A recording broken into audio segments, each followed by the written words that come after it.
Olá, pessoal, tudo bem? Vamos seguir então com a nossa matéria de Teoria Geral do Processo, falando ainda dos princípios de direito processual. Nós já falamos nas aulas anteriores e a nossa unidade 2 ela é voltada para esta parte que é muito importante na nossa matéria, tá? Então, eu ressalto mais uma vez a importância dos princípios no direito processual e qualquer dúvida que vocês tiverem quanto ao tema, qualquer falta de correta compreensão sobre um determinado princípio, se vocês sentirem a necessidade de ter uma outra exemplificação sobre a incidência de algum princípio, estou aqui para auxiliá-los, para nós sanarmos dúvidas, tá bem? Então vamos lá, vamos seguir a nossa aula de princípios de direito processual e ressaltando que na pós-aula da semana passada eu deixei uma pergunta para vocês. Qual a diferença entre ampla defesa e plena defesa? E existe diferença? Inicialmente eu parabenizo aos colegas que responderam a questão no AVA, né? Espero que na próxima aula nós tenhamos mais colegas aderindo a essa participação. Vi que todos os colegas que responderam de forma adequada, realizaram pesquisas sobre o tema, e é isso aí. Nós precisamos buscar formas alternativas de seguirmos estudando, tá? Respondendo ao questionamento, existe diferença? Existe, tá, pessoal? Existe diferença entre ampla e plena defesa. Quando nós falamos em ampla defesa, nós falamos em um princípio de direito processual que ele deve ser observado em todos os processos, seja na esfera civil, seja na esfera crime ou na esfera trabalhista, com exceção de situações que a lei dispõe o contrário. Vocês devem recordar da semana passada que nós falamos, por exemplo, no direito processual civil, quando eu tenho as possibilidades de concessão de medida liminar, de tutelas de urgência no artigo 300 e seguintes do Código de Processo Civil, é uma possibilidade de o magistrado decidir sem possibilitar uma prévia contraditório e ampla defesa, tá? Mas ela está presente em todos os processos. Quando eu falo em ampla defesa, eu estou falando num princípio que ele diz respeito à possibilidade de defesa em juízo, utilizando-se para tanto de instrumentos previstos em lei. Ou seja, para exercer a ampla defesa, para exercer o direito à ampla defesa, eu utilizo todos os procedimentos legais que a lei, que o ordenamento jurídico me coloca à disposição para isso. Ou seja, eu utilizo recursos, eu posso recorrer de uma decisão judicial em relação à qual eu não concordei, eu tenho a possibilidade de me manifestar sobre um pedido que a outra parte fez no processo. Dentro de um processo judicial são concedidos prazos. Tudo isso diz respeito à ampla defesa.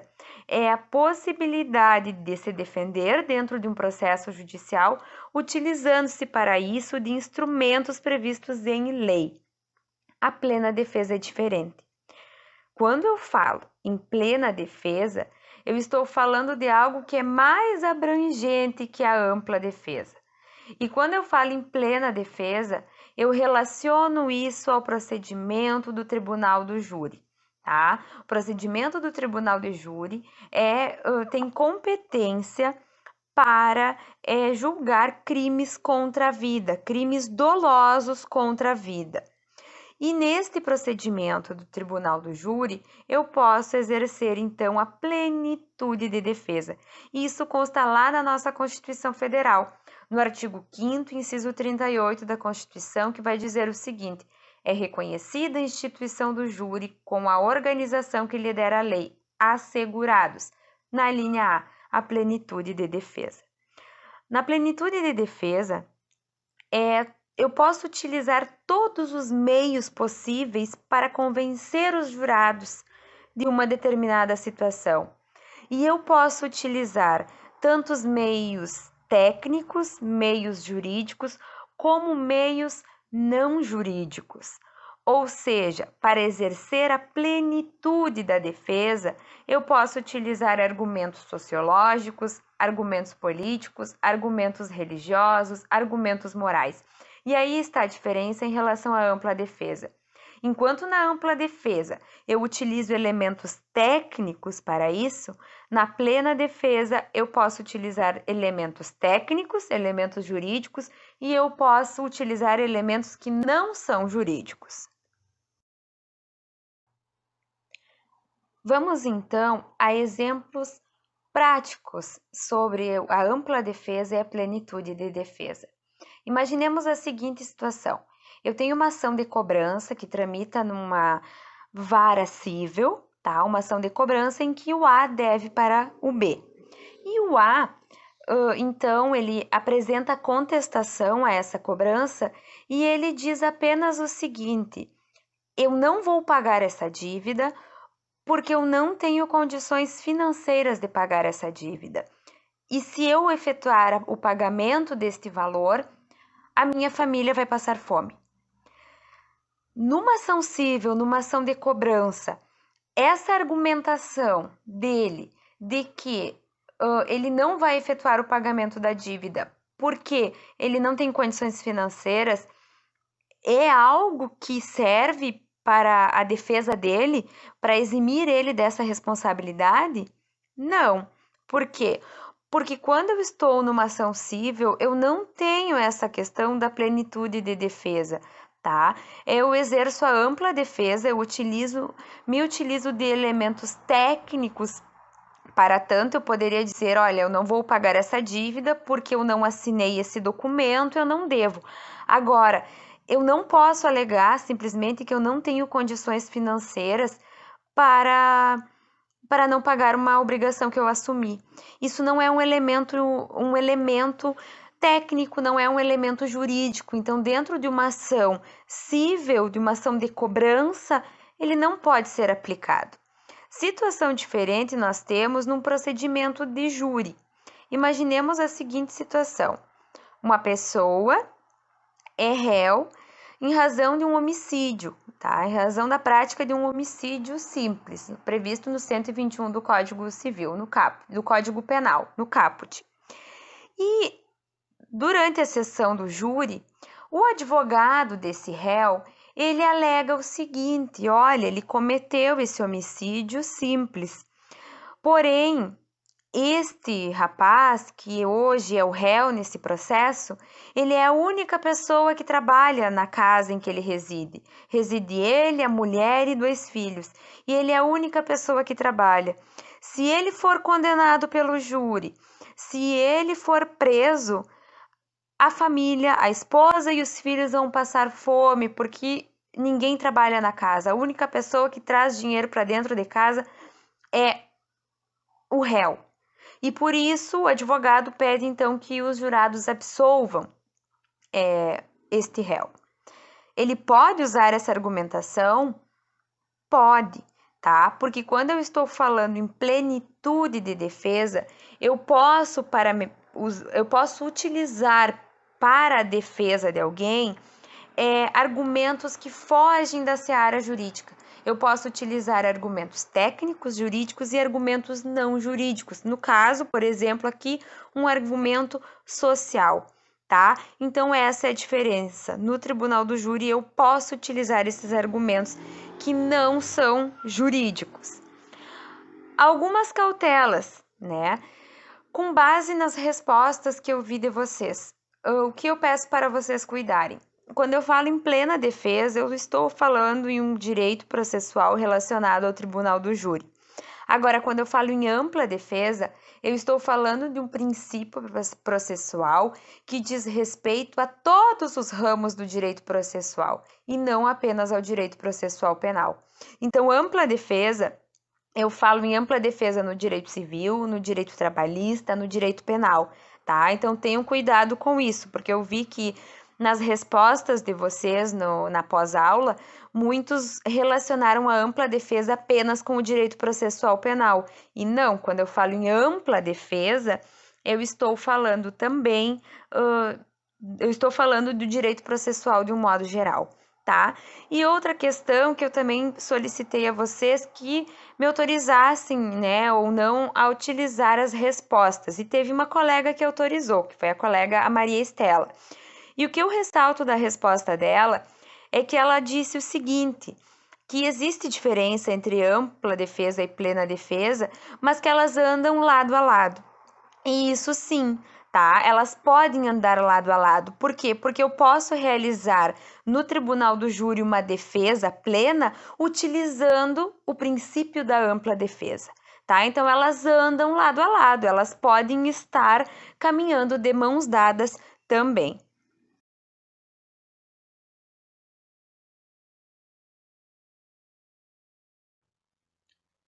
Pessoal, antes de seguirmos na análise de mais princípios de direito processual, eu trago para vocês aqui um vídeo que eu peço que vocês assistam para uma melhor compreensão do princípio da disponibilidade e da indisponibilidade que nós falamos no final da aula passada.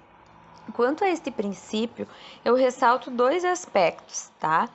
O primeiro dele é, como nós vimos, que ele trata da verdade real e da verdade formal. Quando nós falamos em direito processual penal, nós partimos da premissa de que o direito processual penal, via de regra, ele busca obter a verdade real dos fatos, enquanto que o direito processual civil, ele está mais atrelado aos fatos narrados no processo, então é a verdade formal, a verdade que foi indicada e apresentada pelas partes. Hoje nós vamos ver na aula que, em verdade, no processo civil também hoje há uma maior amplitude disso e se busca a verdade real dos fatos, tá? Porque o juiz, inclusive em razão do princípio do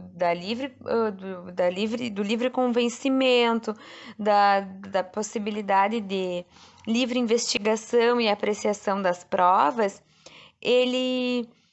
ele pode analisar de uma forma mais detalhada e requerer a produção de outras provas e determinar a produção de outras provas a fim de buscar a verdade real dos fatos.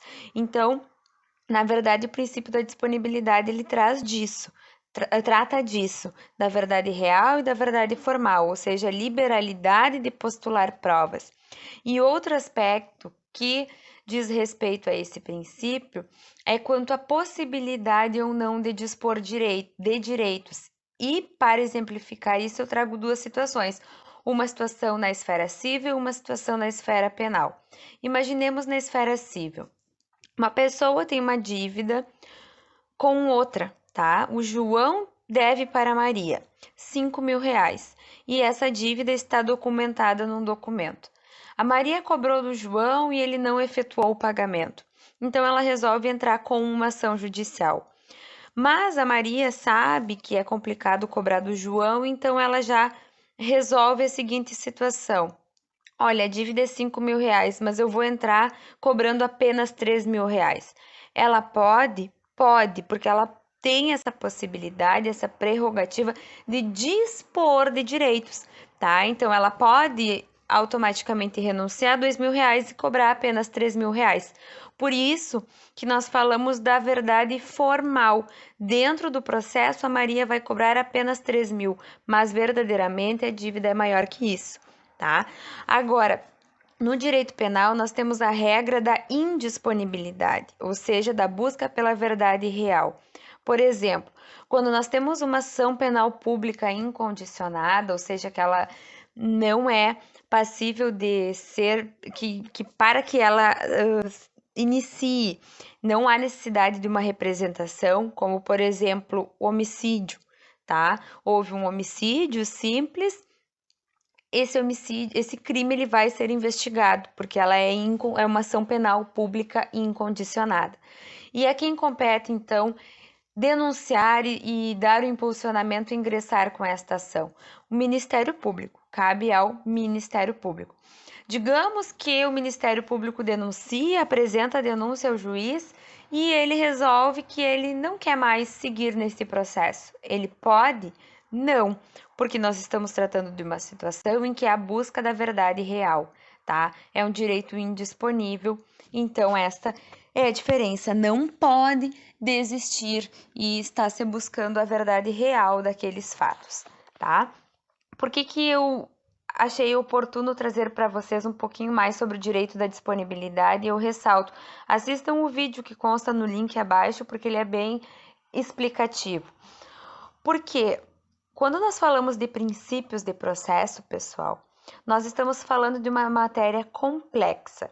E vocês já devem ter percebido isso ao ler o material, ao estudar as nossas aulas, com o andamento das nossas aulas. Ele é uma matéria complexa e quando eu falo princípios de processo, princípios de direito processual, eu não falo em um rol taxativo, em um rol único. Eu não posso dizer, por exemplo, existem X princípios de direito processual. Não, porque eles se modificam, né? E também porque existem várias interpretações, porque a partir de um princípio eu posso ter o desdobramento em outros 2 ou 3, e também porque eles estão atrelados uns aos outros, muitas vezes, e isso nós vamos ver muito na aula de hoje. Um exemplo que eu cito para vocês, o princípio da disponibilidade ou da indisponibilidade. Quando eu falo desse princípio, eu estou falando de busca da verdade real, eu estou falando de possibilidade ou não de dispor de direitos, tá? Mas vocês vão encontrar doutrinadores, por exemplo, que apresentam isso de forma separada, ou seja, trazem algo que eles denominam de princípio da verdade real, princípio da verdade formal. Tá? Vocês vão encontrar doutrinadores que dizem que o princípio da verdade real é o princípio basilar de processo penal. Então, não é um rol taxativo, ele não é um rol que eu posso dizer existem tal número, existe X número, né, de princípios de processo. Não, ele é um rol que não é certo e um princípio pode se desdobrar em vários outros. Tecidas considerações sobre o princípio da disponibilidade e da indisponibilidade, passamos então a ver alguns princípios que nós vamos tratar na aula de hoje.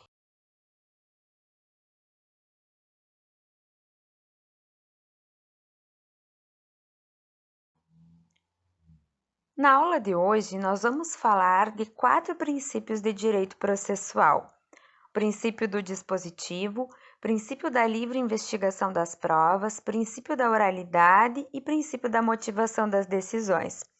Mais uma vez, o que eu ressalto para vocês é o seguinte: não vejam esses princípios de forma isolada, não considerem que esses princípios se trata de um rol taxativo, tá? Por quê? Porque muitos destes princípios, eles apresentam denominações diferentes pelos doutrinadores e alguns são considerados desdobramentos de outros. Por exemplo, hoje nós vamos falar sobre a motivação das decisões judiciais. Porém, nós já vimos algo sobre isso quando nós falamos do princípio do devido processo legal e exemplificamos que motivar as decisões é algo que está definido em lei e se o juiz não fundamenta, não motiva uma decisão judicial, há um ferimento ao princípio do devido processo legal, tá? E ele além de ser uma violação e de estar inserido dentro do princípio do devido processo legal, ele é considerado um princípio autônomo. Então, por isso eu ressalto, considerem esses princípios analisem esses princípios de forma atrelada um ao outro.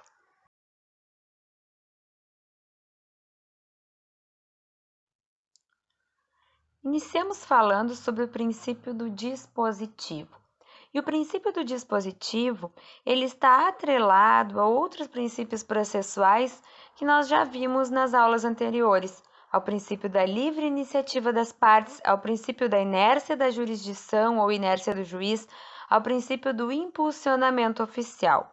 Quando eu falo em princípio dispositivo, eu também posso chamá-lo de princípio da demanda, e ele está disposto, assim como os outros princípios que eu citei, no artigo 2º do Código de Processo Civil, que diz que o processo começa por iniciativa da parte e se desenvolve por impulso oficial, salvo exceções previstas em lei. Ou seja, quando eu falo em princípio do dispositivo, princípio da demanda, eu falo que o juiz, ele depende da iniciativa das partes para poder atuar num processo e dar impulsionamento ao feito. E quando eu falo em dar impulsionamento, o juiz, ele depende dessa provocação das partes não só para dar o impulsionamento a esse processo, mas como também para verificar se ele pode atuar, se ele não está impedido ou se ele é o juiz natural daquele caso.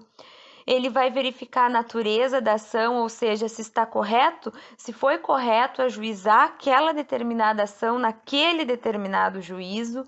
Então, tudo isso envolve o princípio do dispositivo, tá? Então, quando eu falo em princípio do dispositivo, eu vejo ele atrelado ao princípio da livre iniciativa das partes, ao princípio do impulsionamento oficial, ao princípio da inércia do juiz, porém, a doutrina, ela estabelece algumas situações em que o juiz ele tem a possibilidade de dar esse impulsionamento sem ouvir as partes, tá? Ou sem necessidade de ter a provocação das partes. E quanto ao ponto, eu cito para vocês o artigo 370 do Código de Processo Civil. Na sequência, nós vamos falar sobre o princípio da livre apreciação das provas, que está diretamente relacionado com o princípio do dispositivo. Por quê? Porque o princípio do dispositivo ele nos dá a seguinte ideia. A regra geral é que o juiz ele somente pode atuar se ele for provocado pelas partes. Esta é a regra. E a partir daí ele dá o impulsionamento ao processo. Porém, nós vamos verificar que o direito processual, ele caminha no sentido de que o juiz, ele pode atuar de forma mais livre no que toca a prova que consta nos autos, porque a ele é direcionada esta prova, tá? Nós vamos verificar que tem exceções e por isso que eu cito que o princípio do dispositivo também está relacionado ao princípio da disponibilidade e da indisponibilidade, que hoje, embora o juiz tenha que ter o impulsionamento as partes têm que impulsionar para que o juiz possa se manifestar, há o interesse do juiz de se buscar a verdade real, né? Então, isso é o que, por exemplo, dispõe o artigo 370 do Código de Processo Civil. Mas, quando falamos em princípio do dispositivo, nós falamos da questão do artigo 2º do Código de Processo Civil. Cabe às partes iniciar um processo e, a partir desse impulso realizado pela parte, o juiz, então, vai poder se manifestar e dar o andamento processual, inclusive tendo uma maior liberalidade quanto à apreciação das provas, em razão da ampliação da busca pela verdade real.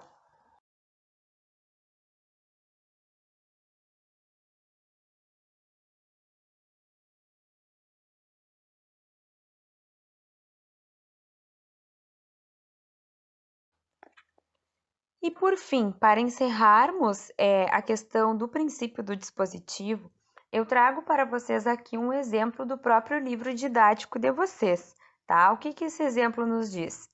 Pedro propõe uma ação indenizatória em face de Lídia, em razão de um acidente de trânsito ocorrido, entre as partes. Uma parte atribui a culpa à outra pelo evento danoso.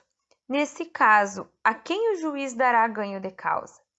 Certamente a quem produzir a melhor prova, ou seja, quem comprovar cabalmente a responsabilidade da parte contrária pelo acidente noticiado no processo, ou seja, quem fizer a melhor prova da culpa do outro sairá vencedor.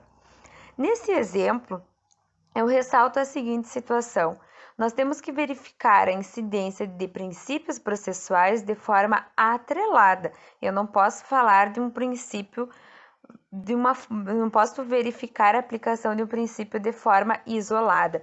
Então, nesta situação aqui, eu tenho que levar em conta o princípio dispositivo, o princípio da demanda, em relação ao qual está atrelado o princípio da livre iniciativa das partes, da inércia do juiz, do impulso oficial. Eu devo considerar também o princípio da disponibilidade, porque aqui e da indisponibilidade, Porque aqui eu estou falando de uma situação de direito processual civil em que a regra geral é a busca pela verdade formal, ou seja, a verdade demonstrada dentro de um processo. E ainda eu estou falando de produção de provas, tá? Então, neste caso aqui do acidente do Pedro e da Lídia, pode ser que quem vai ter que, dentro desse processo judicial, pagar uma indenização a outra pessoa, na realidade, a culpa dela, na verdade real, não tenha sido menor ou tenha sido maior em relação ao que foi determinado no processo. Porém, dentro deste processo judicial, o que eu vou poder considerar? O que as partes me trouxeram. Por quê? Porque o juiz é inerte. De acordo com o princípio do dispositivo, o princípio da demanda, quem dá impulsionamento, quem inicia o processo são as partes. O juiz dá impulsionamento e decide conforme o que as partes produzem, o que as partes demonstram. Então, por esta razão que no processo vai ganhar aquele que fizer a produção da melhor prova. Porém, pode ser que nos fatos, tá? Nos fatos em si, a realidade tenha sido um pouco diferente. Mas se essa realidade ela não vir para dentro do processo, não é ela que vai ser considerada, tá? Quanto a isso, ainda eu ressalto, e já dando início ao próximo princípio que nós vamos ver, que é o da livre investigação, há uma preocupação do direito processual, de um modo geral, em se buscar em se buscar a verdade real, tá? E em razão disso, o juiz ele pode apreciar as provas de uma forma mais ampla, mais extensiva, até mesmo porque ele é o destinatário da prova. Então, numa situação como essa do Pedro e da Lídia, se por um acaso o Pedro e a Lídia não conseguiram demonstrar nada no processo e o juiz não tem elementos suficientes para proferir um julgamento, ele pode sim, utilizando-se do que dispõe o artigo 370 do Código de Processo Civil, buscar outras provas, tá? Determinar a produção de outras provas. Mas o que eu ressalto para vocês, a regra geral é quem inicia, quem traz a prova são as partes. A regra é que o juiz é inerte, ele vai dar o impulsionamento e vai analisar aquilo que as partes apresentaram. Processo civil. No processo penal, a regra é a verdade real.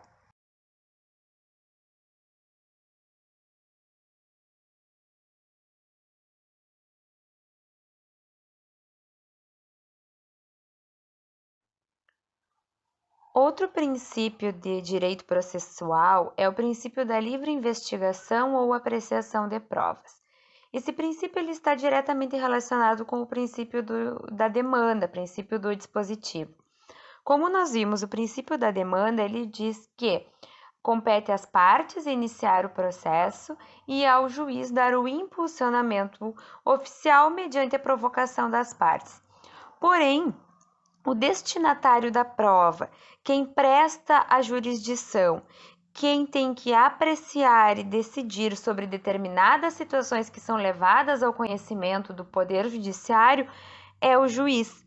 E em razão disso, para que ele possa prolatar uma decisão justa, a decisão adequada para aquele caso, ele pode realizar uma interpretação da prova produzida, da lei, também de uma forma mais extensiva, ou então ele também pode, como destinatário da prova, determinar a produção de alguma determinada prova.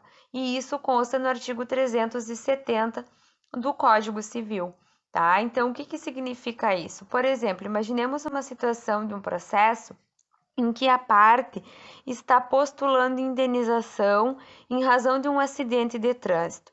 E ela alega que, devido ao acidente de trânsito que ela sofreu, ela ficou com sequelas que reduzem a capacidade dessa pessoa de trabalhar. O que eu preciso para demonstrar a redução dessa capacidade laboral?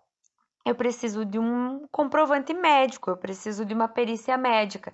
Então, o juiz, nesse caso, se as partes não postularem, para que ele profira uma decisão justa, uma decisão adequada, considerando que as provas que constam no processo são destinadas a ele, porque é ele que vai ter que apreciar e decidir, ele pode, com base no que dispõe o artigo 370 do Código de Processo Civil, determinar de ofício, ou seja, sem que as partes tenham requerido, a produção dessa prova pericial, tá? Então, o processo da livre investigação ou livre apreciação das provas, ele nos diz o seguinte: a regra é que o processo começa por iniciativa das partes e ao juiz cabe dar o impulsionamento oficial mediante a provocação das partes.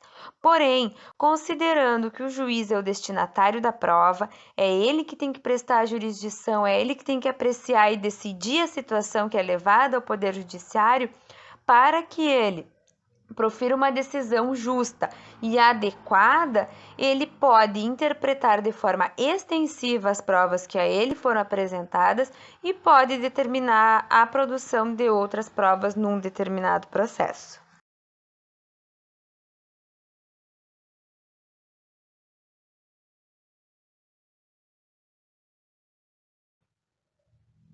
E por fim, em relação ao princípio da livre investigação e apreciação das provas, eu ressalto o que estabelecia o Código de Processo Civil anterior e o que estabelece o nosso atual Código de Processo Civil. No Código de Processo Civil de 1973, constava no artigo 131 que o juiz apreciará livremente a prova. E no atual Código de Processo Civil, no artigo 371, houve a exclusão desse livremente, ou seja, ele só estabelece que o juiz apreciará a prova constante dos autos, independentemente do sujeito que a tiver promovido, e indicará nas decisões as razões da formação do seu convencimento. O que isso significa? Por que houve essa alteração? Houve essa alteração por quê? Porque o juiz ele pode apreciar de forma livre, porém essa liberalidade que há ao magistrado, ela tem que ser de acordo com parâmetros legais. E aí eu cito, por exemplo, a questão de não se admitir provas oriundas de ilicitude para um processo, tá? Então, o juiz ele pode ter uma livre investigação, uma livre apreciação das provas, porém, essa interpretação, ela tem que se dar de acordo com parâmetros legais e elas têm que ser plenamente justificáveis pelo juiz, elas têm que ser justificadas pelo magistrado quando ele for motivar as decisões. Aproveito para ressaltar que, no artigo 371, ao mesmo tempo em que ele fala da possibilidade de apreciação de provas pelo juiz, ele traz que o magistrado deve indicar nas decisões as razões da formação do seu conhecimento, ou seja, ele pode utilizar a prova é destinada a ele, então ele vai apreciar ela de forma livre, porém essa liberalidade ela tem que estar de acordo com os parâmetros legais e além disso, ele tem que motivar a decisão, ele tem que fundamentar. E aí nós já falamos um pouco de motivação das decisões, que é o outro princípio de direito processual, tá? Então, quando eu falo em livre investigação e apreciação da prova, ok, o juiz ele tem uma maior liberalidade, até mesmo porque o direito processual, embora seja impulsionado, ele surja em razão da iniciativa das partes, há uma preocupação em se buscar a verdade real. Porém, essa busca pela verdade real, que está sendo ampliada dentro do direito processual brasileiro, principalmente no direito processual civil, né? Ela não pode ocorrer de forma a ir contrária à lei. Inclusive, porque se assim fosse, estaria desrespeitando o princípio do devido processo legal. Então, isto é o princípio da livre investigação e apreciação das provas. O juiz tem a liberdade, porém tem que seguir parâmetros legais para tanto.